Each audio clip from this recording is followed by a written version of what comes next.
आता बातमी जळगावमधून येते। दागिने खरेदी करण्याच्या बहाण्याने सोन्याच्या अंगठ्या पळवणाऱ्या महिलेचं सीसीटीव्ही फुटेज समोर आलंय। हात चलाखीने महिला अंगठ्यांची अदलाबदली करत असल्याचं उघड झालंय। जळगावसह छत्रपती संभाजीनगरमधील अनेक सराफा दुकानदारांना या महिलेने अशाच पद्धतीने गंडा घातल्याची माहिती समोर येते। जळगावच्या शनीमेट पोलीस ठाण्यामध्ये अज्ञात महिलेविरोधात गुन्हा दाखल झालाय आणि सध्या या महिलेचा शोध घेण्यात येतोय।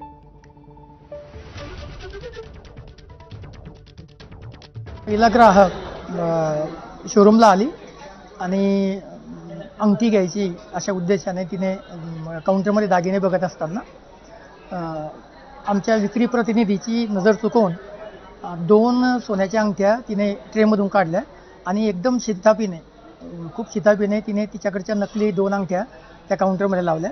अशीच घटना त्या महिलेने आमच्या संभाजीनगर येथील शोरूममध्ये केलेली आहे। जळगावमध्ये अशाच पद्धतीने दुसऱ्या इतर दोन ज्वेलर्सकडे पण तशी चोरी केलेली आहे आणि सेम फंडा आहे। सर्व शोरूमकडून जळगावच्या पोलीस स्टेशनला त्या भागातल्या पोलीस स्टेशनला FIR केलेली आहे। बातमी पुण्यामधून नवले पुलावर